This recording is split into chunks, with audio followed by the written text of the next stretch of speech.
Well, my name's Calvin. This is kind of my first really comedy special.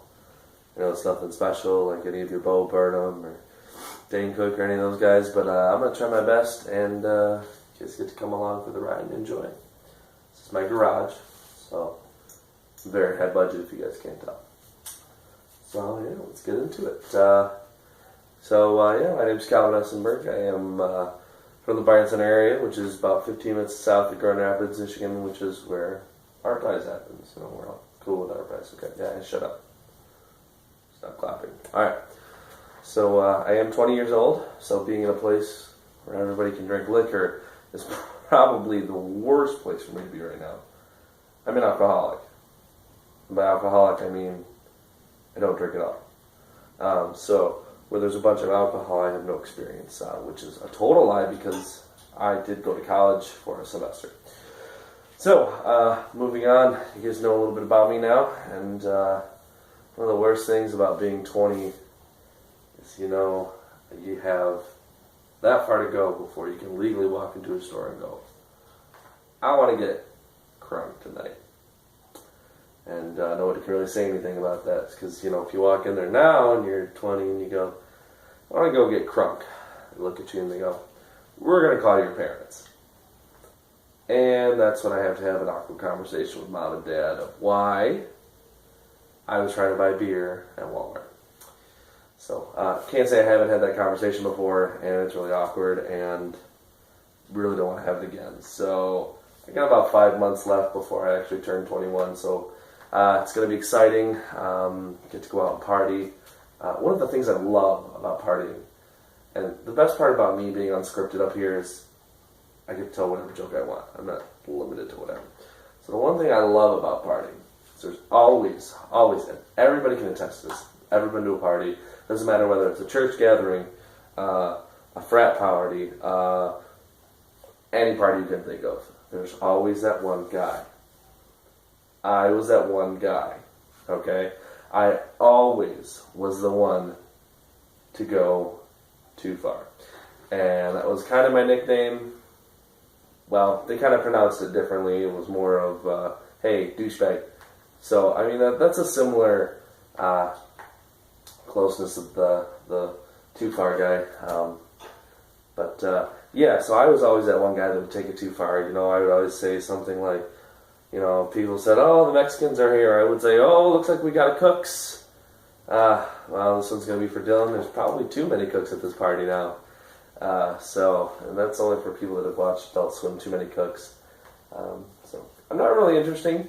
Like I said, I am 20, so I haven't been on this earth 20 years. Those of you who've been on here for like 70, 80, 90 years are probably not watching the show. So those of you who've been here for your 25 to 30 range, you guys have had a little bit more life experience than me. I have experienced a lot in my life. Recently just had a grandmother pass away. No, I appreciate the coup de grace, but no, it was actually great. Not great that she died. Don't get me wrong on that. But no, it was actually great. It was a celebration of her life, and it was kind of bad. I feel really bad, but I actually went to my grandmother's funeral high, which is amazing because they almost seem alive. And thankfully I had my cousin there who was going to keep me awake because when we were looking at the casket, I went over and I swear she was alive. My cousin pulled me back and he said, no, dude, she's not alive. Well, when you're 20 years old trying to give CPR to your dead grandmother, then you get some looks from your family members. And that's when stories and rumors start to happen. So let's just put it this way, I'm not allowed at funerals anymore. Whether that's my own, which I'll probably be able to be at, hopefully. We'll see. What else? I got an interesting home life. I have a mother and a father. I know it's, when I say interesting, people say, well, that's not very interesting. Well, if you look at the statistics nowadays, it's like 52% of married couples get divorces. So to me, that's an interesting fact. Inspiration. My inspiration for comedy is probably because I want to be funnier than all the guys I see on TV. And I know I'm sucking at it right now, but I'll get there one day. We all have to start somewhere. funny wise, I love irony. My favorite story is that it's actually just happened just recently. Kind of one of our geometry teachers in high school. He actually ended up getting arrested for having sex with a student, and he ended up going to prison for 3 years. And he finally was fighting back and forth with the court, and he finally got to his appeal. Well, he actually won the appeal to get retried. Okay, so that's a big whoop for him.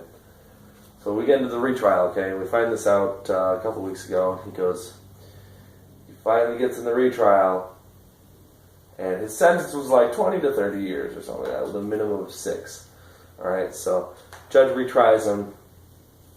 Guy ends up getting 25 more years than what he would have had if he didn't get retried. So that's irony for you. What's another good sense of irony? How do you make a clown sad? You murder his family. That's a good one.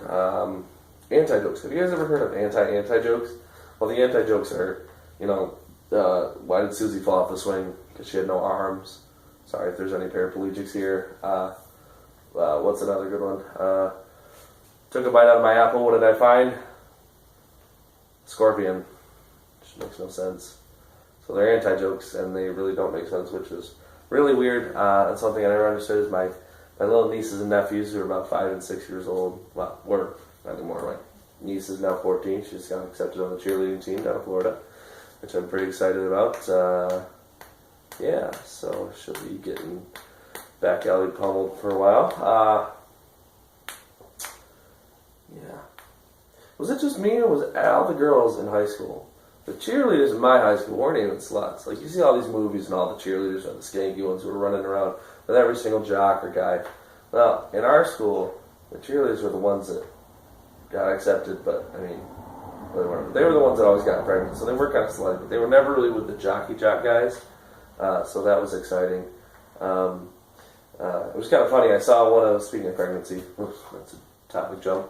Speaking of pregnancy, I actually walked into my work, and I work at Farmers Insurance, and I saw one of my boss, and actually one of my bosses, I should say, and I walked up to him, and I didn't realize who he was, and I said, "Oh yeah, I know you. Your daughter had a baby in high school." He looked at me and goes, "Yeah, you're right." So how's that going out? He goes, "Well, it's going pretty well. It's as good as a granddaughter can get at the age of 20. I looked at him and said, "Yeah, I know what you mean." He goes, "Wait, do you have a granddaughter?" I said, "Yeah, how old's your granddaughter?" "Oh, she's about 3 now." "Yeah, no, I found out about granddaughter. My granddaughter's about 3 years old now, too."